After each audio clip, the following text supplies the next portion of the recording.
my pleasure to introduce Mary. And she's an ethics fellow, but also working on a very important program as part of our Daniels Fund Ethics Initiative at UCCS. And so she's going to share her project of integrating ethics into social work, orientation, and education. And to keep it so that we stay on time, I'm going to mute my microphone and stop my video so that we can learn from Mary. Thank you, Tracy. And this morning, Tracy and I practiced this, although I feel like ever since the pandemic began, it's just been fun with technology. So before I get started, are you all able to see the screen that I'm sharing? It says integrating ethics into social work orientation and education. Thank you, David. Okay, great. Well, we'll get started. And thank you, Mary Lou. I am so grateful for the opportunity to be here with you all this morning. I am, thankful it's 9 a.m. on a Tuesday. That I feel like Tuesdays in pandemic times feel just like Mondays. So thank y'all for being here. I am so excited to share our project with you. And then also, just selfishly, I'm excited to hear, what feedback you might have and to share our best practices together with each other. I wish we were together in one room, but we're all being resilient and adaptable. So here we are. Like Tracy said, my name is Mary Fortson-Harwell. I work at UCCS in our brand new social work program. And I'll just tell you a little bit about what you can expect from the next, not full hour, we'll stop for questions, but for the next maybe 30 or 40 minutes.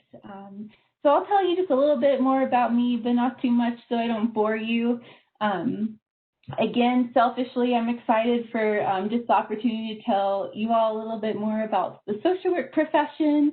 I will blab about social work anytime I have the chance, and anyone who cares to listen. We'll talk a little bit about the competencies that inform our program, and then I'll let you know a bit about our project. And I say our because before I was got the esteemed pleasure of being an ethics fellow, our social work program was able to acquire some funding through the Daniels Fund Ethics Initiative at the UCCS College of Business. So my team in the social work program, Kathy Simmons and Stephanie Ganjemi, have been brainstorming this a little bit with me since we first found out about the funding earlier in the spring of 2020, in the before times. So I'll say R a lot, even though don't worry, I am doing the project. But I have an excellent team behind me, and some of them are here today. Thank you all for coming. And then we'll talk about our future plans and then have a little bit of chat discussion if we can and if you all are comfortable. So like I said, my name is Mary Fortson-Harwell. I have collected all the letters in the alphabet for my last name. Just kidding, not all of them. But I am a clinical assistant professor and the director of field education for a Master of Social Work program at UCCS. And if I haven't met you before and you didn't know UCCS had a social work program, that's probably because this is our first semester. We are brand spanking new. We're so excited to have new students for both our bachelor's and our master's program that have started this fall. They are brave souls to be starting a new program in the middle of all that's going on. The same as our program chair and our program directors are brave souls too for helming our social work ship in the middle of all of this. But I'm grateful to be able to share a little bit of what we're doing with you all today. And I'm curious if you feel comfortable using the chat feature. If you don't mind just letting us know your discipline, who do we have represented here this morning, if you don't mind. Social work, hooray.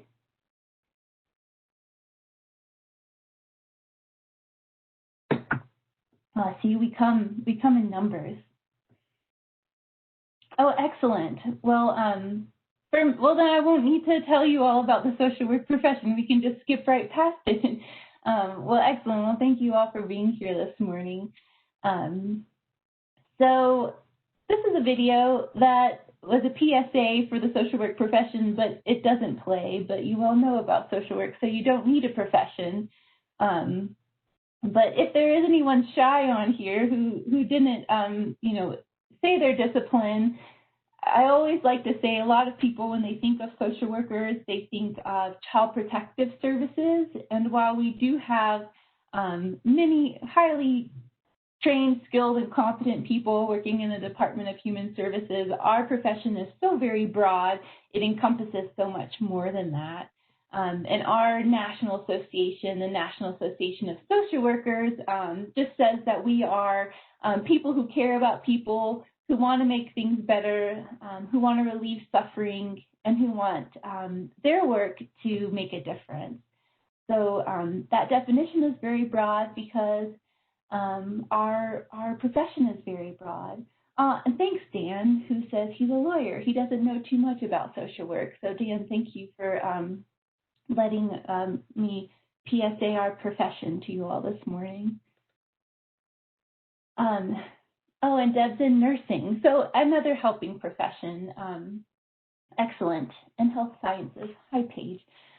So when we were starting the social work program, I haven't been a part of the long journey to get us to this point, but part of our faculty and academic and community team that helped bring the social work program to UCCS were really looking at this critical shortage that we're seeing in the future for our profession. And you can see this third bullet down that it says in Colorado alone, the ratio of social work shortage is predicted to be 42 per 100,000 of the population. And in order to fill this need, in the next decade, we're going to need to train tens of thousands of social workers. And it's important when you're training social workers, though, it's not just, give someone a degree and push them out into the world, that we're doing it in a way that we are training folks that they can meet these needs in a competent way. So with that in mind, when we were looking at building this program, our accrediting body is the Council on Social Work Education. And I won't read all these competencies to you, obviously, because that will be quite dry. But these 9 competencies, the CSWE says all of our students have to acquire in order to get their degree. So before they can be minted as a social worker, they have to show that they're competent in these areas. And so we build these competencies into the curriculum. And I just want to point out that the first one the CSWE lists is demonstrating ethical and professional behavior. And so I don't know about your disciplines, in nursing and lawyering and health sciences, but we tend in social work, at least I didn't in my MSW, we don't yet have on the curriculum here at UCCS, a course specifically dedicated to ethics. So we need to integrate ethics into our curriculum, but find ways for students to demonstrate this ethical behavior so that they can gain competency. And so part of why we've been so excited about this funding from the Daniels Fund, and then I'm so grateful for this opportunity to be an ethics fellow, is that we have just this extra support to incorporate this ethics into our program from the ground. So that's what we're trying to do, and that's what I'm sharing with you this morning. So when we first found out about the funding and we talked about, how can we really build ethics into our program, we thought about, well, we will be building ethics into our curriculum. Our faculty members are thinking about that for the unique courses that they're teaching. But we also know that there's evidence that discrete training in ethics produces good results in the accrual of knowledge. So we wondered, how could we build that into the program? And we're looking at doing it 3 ways. So one is through ethics training for our field instructors. So for those folks in the community who are supervising our students in their internship opportunity. So we wanted to give them ethics training because they're also helping us to train and measure how students are gaining competency in demonstrating ethical behavior. We also wanted to give our students training right off the bat. So we thought when we do our orientation for our new social work students, we can use this as an opportunity to give them specific training just in ethics. And then our third idea was to bring it all together, so to have a community wide available training where we were going to bring in a guest speaker and have community members together with our students to have a collaborative learning experience where we could talk about ethical dilemmas and how to make ethical decisions in our profession. And we were supposed to have one in spring 2020, so I think we originally planned to do it in April 2020, and then, well, you know, things happened and we pushed it to July 2020 and things still happened. So I think we're planning to do it again in 2021, but we'll be doing it virtually so that we don't have to keep moving things around. So first, I'll tell you, if you all don't mind, and I hope you don't because you're still here, I'll tell you a little bit about our ethics training for our field instructors. But for those of you from other disciplines, I'll tell you just a little bit about field practice in the social work education. So our Council on Social Work Education, again, our accrediting body says that field practice, this internship, is the signature pedagogy for social work. So this is the key way that students learn. And I know, you know, for nursing and health sciences, this active practice, hands-on learning is critical to your education of your students as well.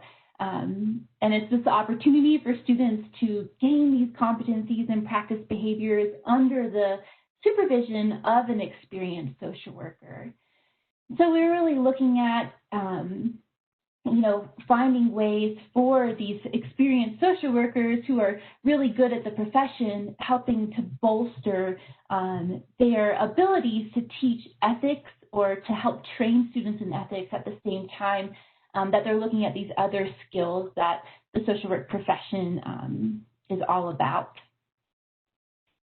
This is supposed to be fancy animation. I'm sorry that it's not, but just I like pictures and colors, just that a little bit more that the supervised practice of social workers is central to the development of competent, humane, knowledgeable, skilled, and effective practitioners. And we know that if in the next decade we're looking to trying to have tens of thousands more social workers, that having folks who have these characteristics out in the community will be so important. And then what's critical about field education is this point where theory and practice, skills, and ethics all come together. So it's this cornerstone piece of learning. But if ethics is a critical piece of field education, and field education is a signature pedagogy, we know that paying close attention to how we're training our students in ethics is critically important. I'm just going to keep saying thank you to Daniel's Fund for this opportunity because the more we dive in, the more important that we know that it is. So on August 14th, we offered training to our new field instructors, and we focused on the ethics or incorporating ethics into the supervisory relationship. And the training was a bit longer, so we included more than just the ethics portion. We had in the beginning of the day, we went through some nitty-gritty details of documentation and things for our field instructors to consider, but we ended up offering a few different options for folks to participate. Obviously, because of COVID, we had been planning on having one big event in a large room, and obviously that's not safe. So we did, I think the event was the day after campus allowed on-campus meetings again. So we did a small 2 small events. So field instructors could come in the morning, or they could choose to come in the afternoon, or they could choose an online option training if they weren't comfortable being on campus.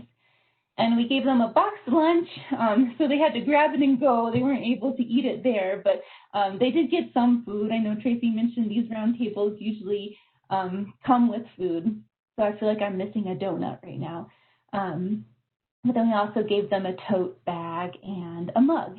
And if you all know me, you know I'm a sucker for swag. I love to get it, and I love to give it away. So I hope we left them feeling like they knew more about ethics, and also they got some gifts too. So one of the first things we talked about at this training was how to create a learning plan with students. And I don't know if you can read this, if it's smaller or not on your screen, but you can see here in this learning plan, we have this competency number 1, demonstrating ethical and professional behavior. So we helped our field instructors think about how they could create concrete tasks and activities where they could help students progress towards competency in this area, specifically around ethics.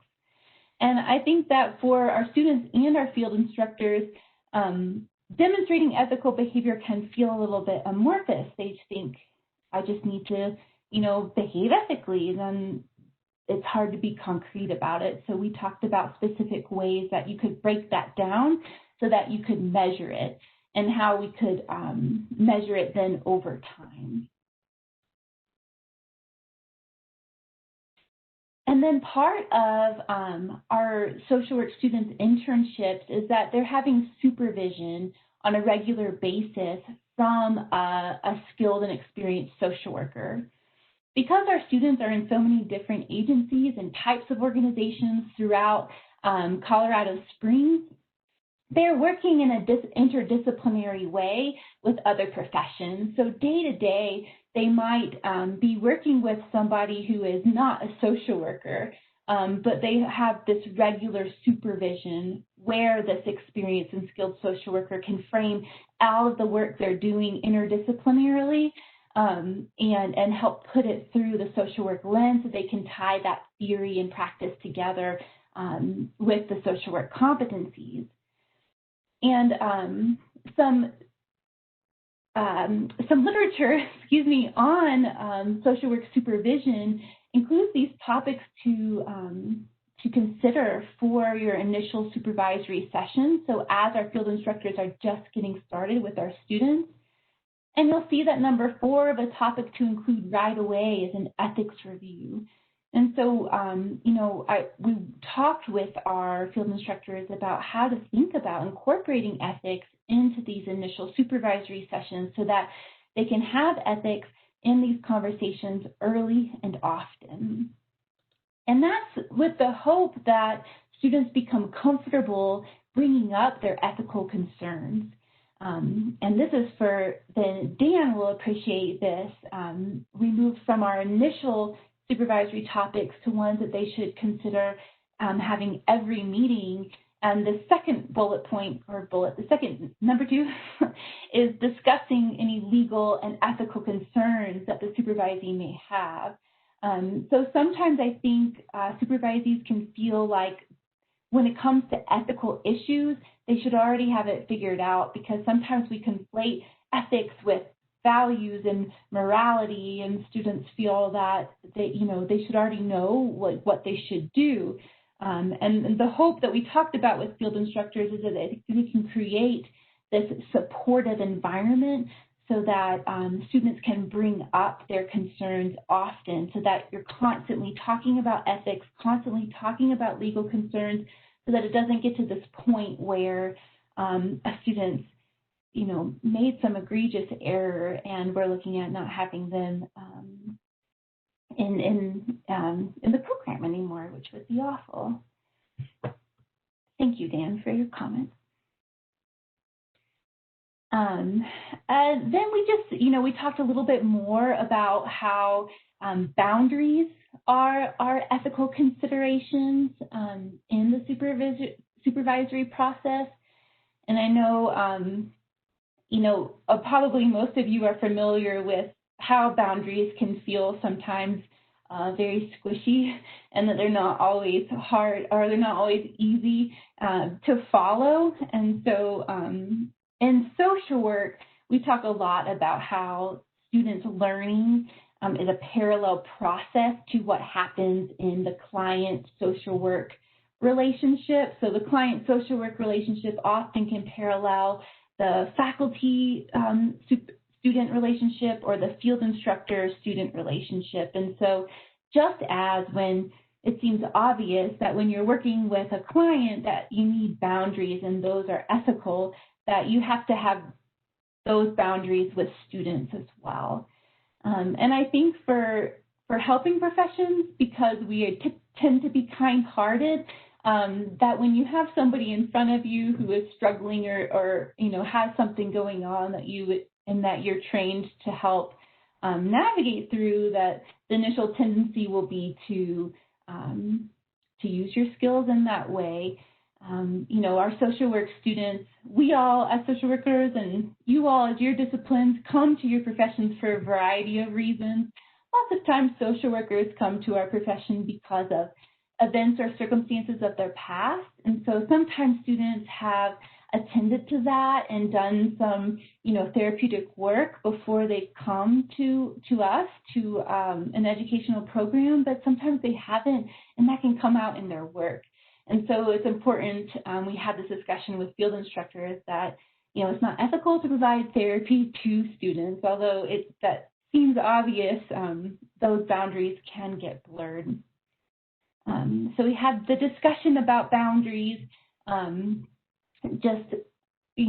this is 2 points about how to set boundaries, and we know there's so much more that goes into it, but just talked about how to keep it clear and consistent and how they could incorporate that into their supervisory relationship early.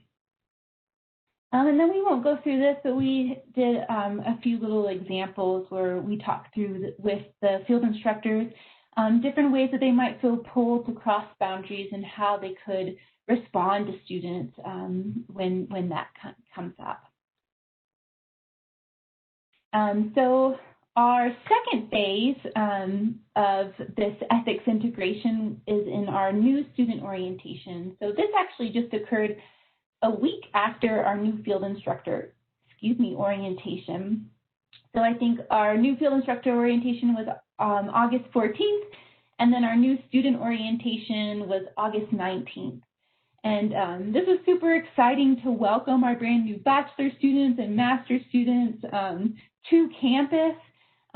So some of you know I'm pregnant, so I probably looked a little bit crazy being in person around all the students. I had a mask on and a visor on, but it was very safe. But we had, again, options for students to attend in person, but then they also could attend online. And then we recorded the training for students who couldn't attend either of those options so that they could watch it later.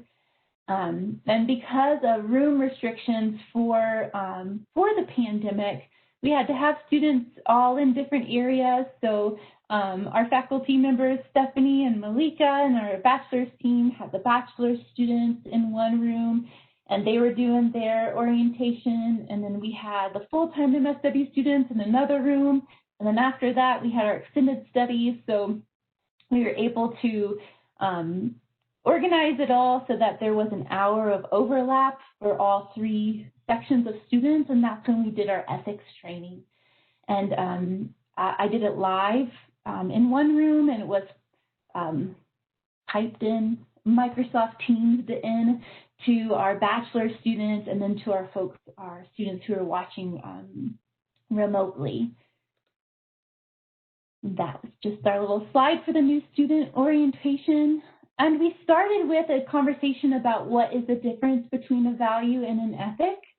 And I wonder if you all would, again, be so kind as to use the chat feature if anybody would like to take their shot of defining the difference between a value and an ethic in their own words.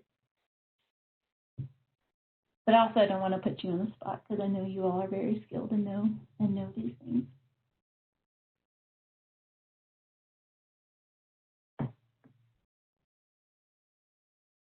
Thank you, Renee. Also, it's just an opportunity for me to drink water, if you can hear my dry mouth. Thank you, Monica. Well, we started the conversation. Oh, Dan says it's a tough one. We can take a whole class period to discuss, do values inform ethics? Yes. David says values are more personal, determined largely by the environment and culture. Ethics are a code of conduct. Awesome. I, could use you all as guest speakers the next time we have this training. And that is exactly hitting on where we wanted to go with this conversation with our students, is really that, values in a nutshell are what are good and desirable, but ethics are what is right and correct. And we talked a lot with students about how values inform ethics. So the important piece of information that we wanted them to think about is how these core values are what informs our ethical principles. I think sometimes, Courtney says she's on a mobile device and she can't use the chat window, but thank you, Courtney. I'm glad that you're here. And someone else said, value is a personal perspective. That's dead. Ethics is a moral stance, helping society decide right and wrong. Value is a personal perspective.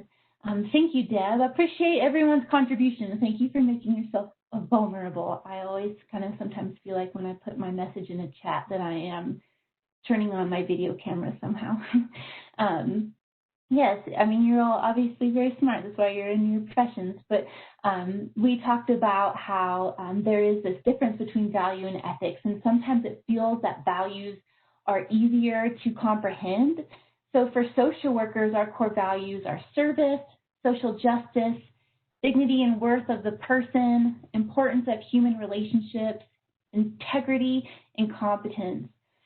And so it's important to note that there are a lot of values that each profession holds close. And so, of course, there are other values that social workers have other than these core ones, but that these are, the 6 that really define our profession. And when you look at core values and core ethical principles across professions, you likely could get close to identifying what type of profession it is, because it's going to be a little bit unique to each discipline.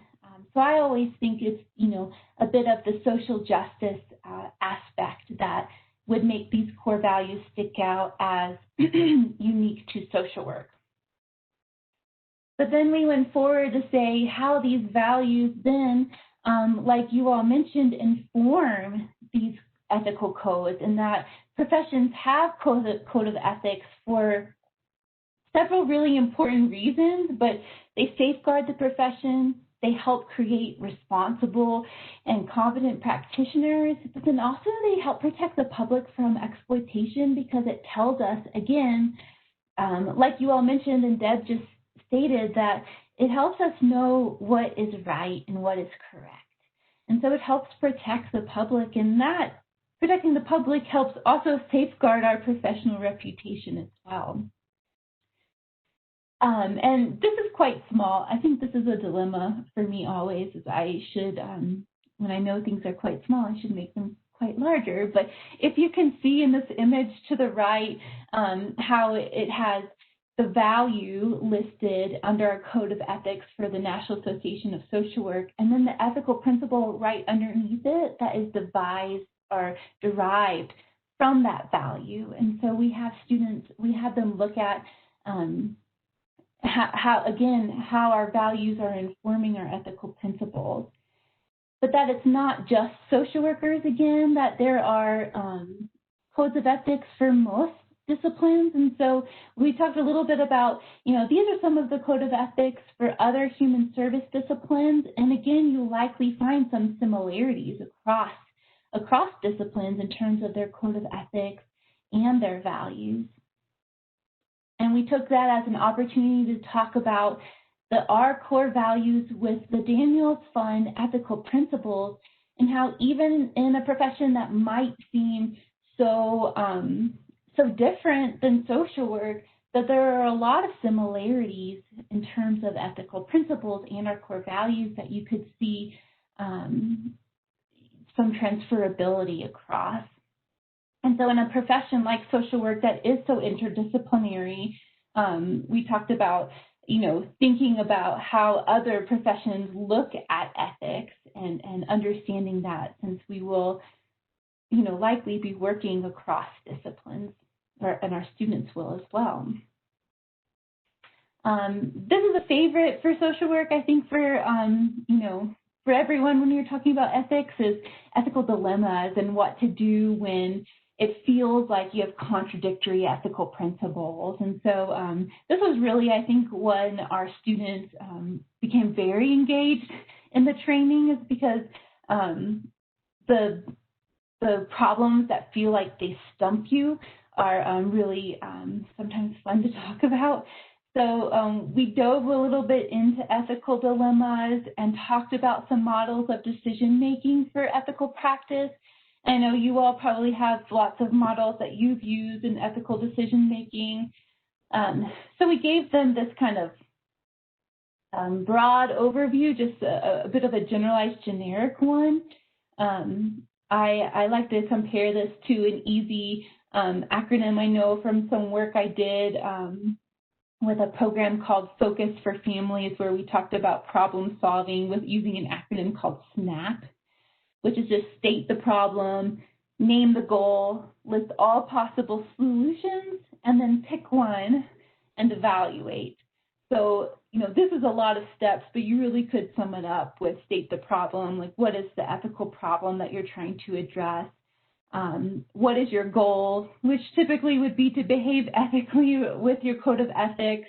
What are some possible courses of action that you could take? And then to choose what seems like the best course of action. It sounds easy, though, when you say it out, but I know for many of you, when you're confronted with an ethical dilemma, it can feel so just angsty. I lose a lot of sleep sometimes when ethics doesn't align, or even when it is clear what decision you're supposed to make, but it still feels like there's a rub. So then we talked about these other two methods, models of decision-making to use. And so we have the ethical rules screen, which you can see here.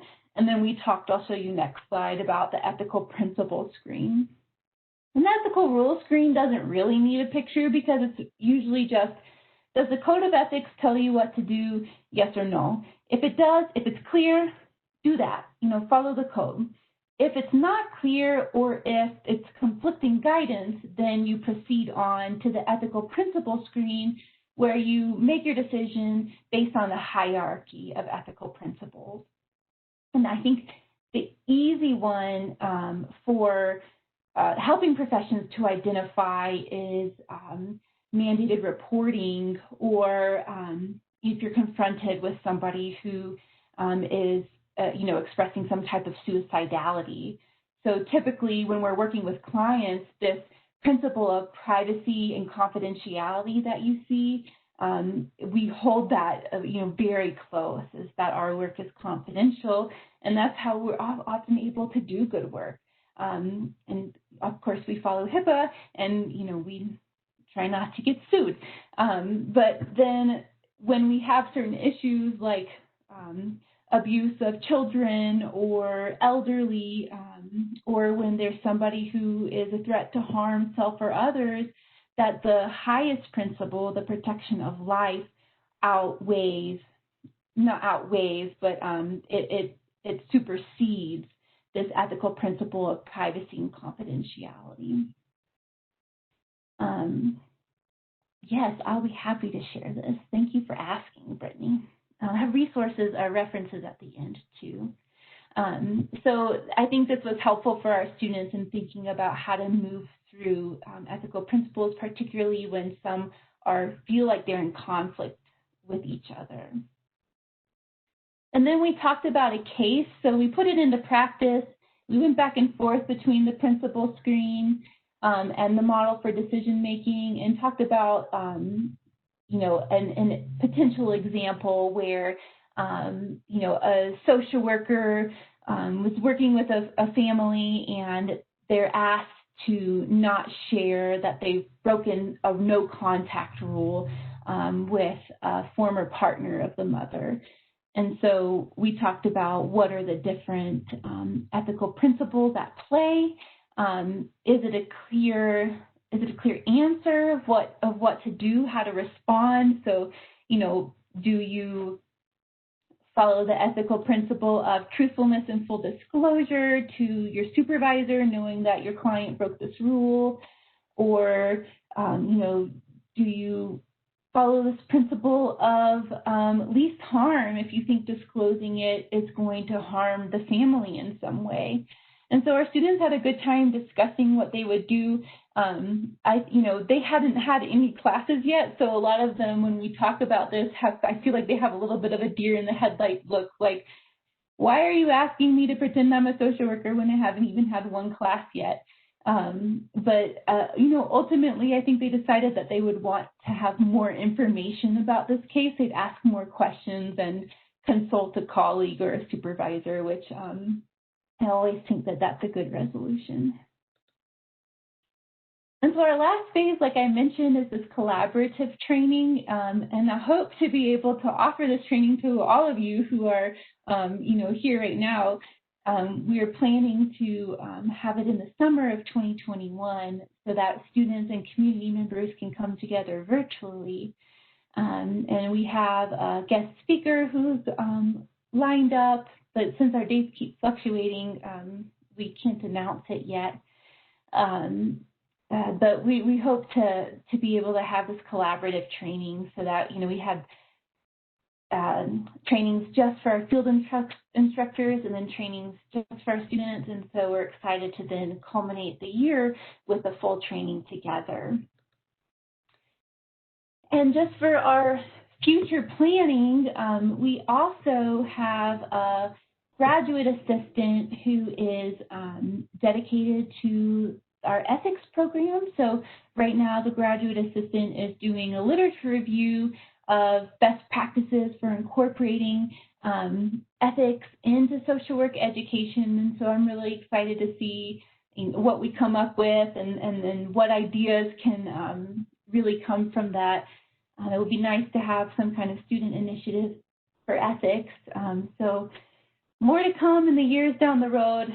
I know I've mentioned this a lot, but hopefully in the years down the road, we are not wearing masks and are all together because it's safe to do so. So I think I was talking very fast, but I wanted to pause it here to see if you all have any questions or comments, or if there's any ideas or anything that you would like to share from your own experience. I would love to learn from you as well. Okay, this is Tracy, and I'm going to, as far as opening it up for questions, we would like you to actually ask them in person instead of the chat. So if you have a question, raise your hand, and I will ask you to unmute. Thank you, Tracy. I don't see any questions. That's okay. I also have my email here. If we don't have any, I would be honored to connect with any of you all if you have thoughts or ideas that you don't feel comfortable sharing now. Yeah, I guess I can ask a question, though. It's interesting, this is specific to social work, but some of your decision-making trees and things like that, it could apply to any discipline, right? Mm-hmm. Yeah, that's a great question. So, like, methods for problem solving aren't just unique to social work. Thinking about how to go back and look at your code of ethics and see if it gives you the answer, or if you need to go through a further decision-making process. That's totally right, Tracy. And I would make a point to point that out next time we train our students, because just like ethical principles can go across disciplines, and we should be learning and thinking about how other folks are practicing their ethics. It's a good idea to also think about how other professions are making their decisions. because then that helps us get more information.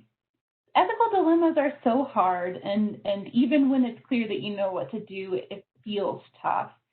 I know our students, when we talked about this at the training, they talked a lot about mandated reporting and how that can feel tough when it can dampen your relationship with your client, even though you know you need to. Great. It was a very nice presentation, Mary. Thank you so much for providing these informations and useful presentations for other disciplines as well. My question is actually very specific about your work. So I know you're a social worker and has an expertise on that area.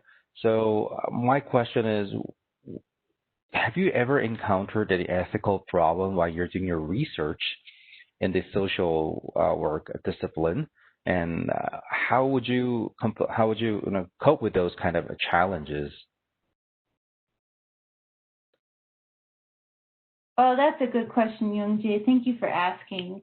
I had to get a lot of supervision. I remember when I was doing my dissertation research, because it's hard as a social worker to take off your social work hat, but your requirements are different as a researcher. So part of my dissertation research is I did interviews, and in addition to being, a faculty here at UCCS, I also moonlight as a behavioral health officer in the Army National Guard.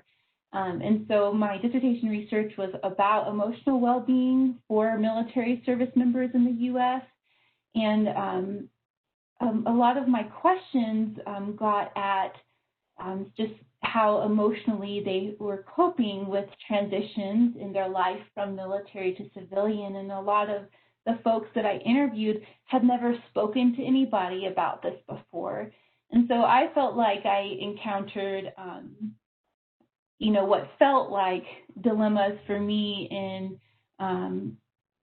as a social worker. I wanted to be in that therapeutic role with them, but that wasn't the hat that I had on. I was a researcher, and so I had to get a lot of supervision to make sure that I was ethically practicing as a researcher. And I also, I had some disclosures during my research that if I was a social worker, if I had my social work hat on, I might have not threat of harm to self or others, but, different types of potential issues disclosures during my research that as a researcher, I didn't feel that there was any kind of duty to report that, but in my role as a social worker for the military, I would have had to. So navigating that was super tough. And like I said before, the word I keep thinking of is angsty, and I don't know if angsty is actually a word, but ethical dilemmas just cause a lot of thought and sometimes lost sleep. And I always feel grateful for colleagues who are offering a willing and listening ear. I am a member of our association. We have a legal line for professionals to call in with ethical dilemmas, and I've called in before when I don't know what to do and it doesn't seem clear, and have asked for legal guidance. So thank you for that good question, Youngjae. It brings me back to, I'm sure I bit my nails down to the bottom. Hey, well, we have about 5 minutes left, and if you don't have any more questions for Mary, or if you think of one, we can ask it. And Mary, thank you so much. Keep in mind, Mary will be off next semester, so we're going to miss her greatly. But I think that everybody enjoyed your presentation. Thank you, Tracy. Thanks for having me, and thanks everyone for coming. I appreciate your participation. Okay, so goodbye, everyone, and I will be sending out information about how to access the PowerPoint and the recording of this session. Goodbye, everybody.